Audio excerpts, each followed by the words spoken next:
Je reçois pour vous Christian Sanou. Il est le tout premier entraîneur de Fabrice Zango. C'est lui qui a détecté le talent de l'athlète et depuis, l'histoire est en train de s'écrire. Bonsoir, Monsieur Sanou, et bienvenue sur ce plateau. Bonsoir. Alors, vous êtes par ailleurs secrétaire général adjoint de la Fédération burkinabé d'athlétisme. C'est bien cela. Alors, quand vous assistez à ce qui s'est passé hier, c'est inédit. C'est historique. Vous qui avez été premier à détecter, à croire à ce génie, on va dire, qu'est-ce qui se passe tout de suite en vous?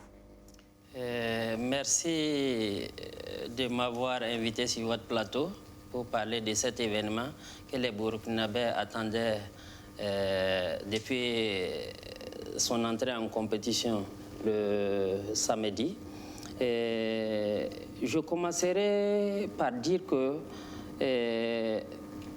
la sortie de notre champion était attendue par tout le peuple burkinabé, en ce sens que depuis un certain temps, que ce soit Hugues Fabrice Zango, que ce soit Kuala Mart, ils nous ont habitués à des victoires, à du progrès.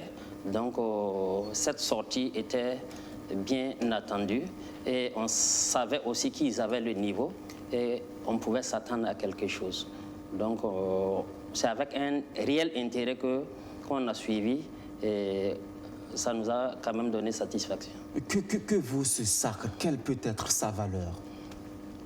Sa valeur, vous avez suivi l'élément, lui-même il l'a dit, c'est le rêve de tout athlète, de tout sportif de haut niveau, parce que les championnats du monde d'athlétisme, c'est le plus grand événement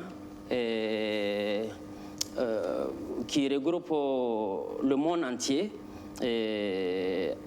En dehors des Jeux Olympiques qui sont un truc plus ou moins participatif.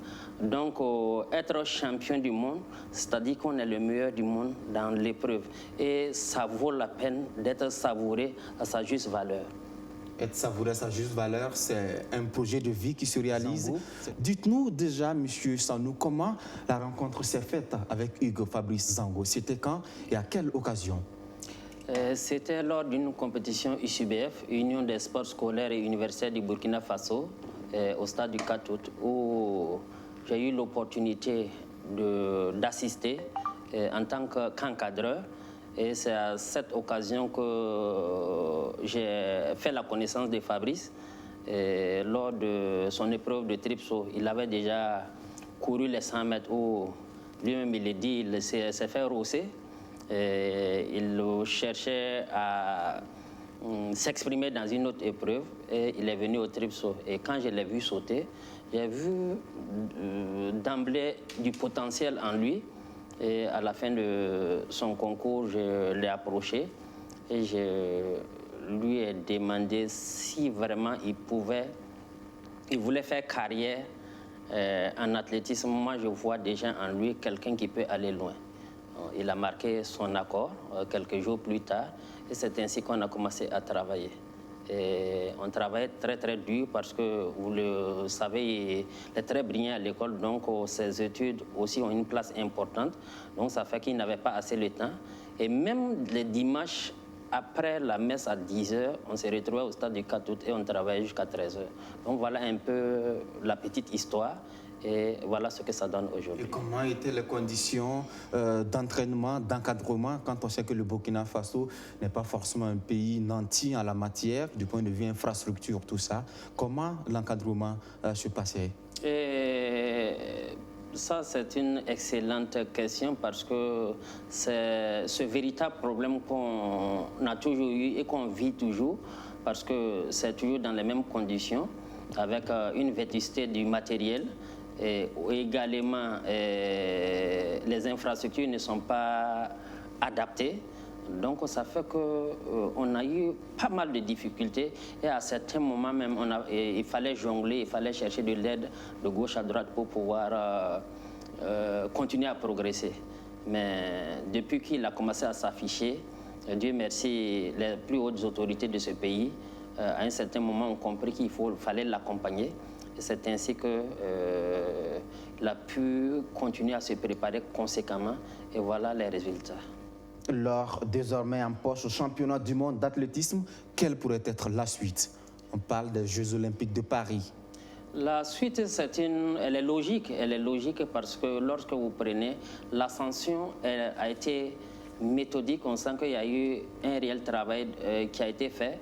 Et il a gravi les échelons comme il se devait, médaille de bronze, médaille d'argent et médaille d'or hier. Et la prochaine étape pour étayer son palmarès, c'est naturellement d'abord faire une belle prestation aux Jeux Olympiques de Paris 2024, en compagnie bien sûr d'autres jeunes athlètes qui sont en train de pousser aussi, sans oublier Kuala Lumpur. Mais je dis que cet objectif, on a mis la barre tellement haute que on ne doit pas tomber. On ne doit pas tomber parce que les autorités doivent prendre le problème à bras le corps. Là, c'est un appel à l'endroit des plus hautes autorités du pays.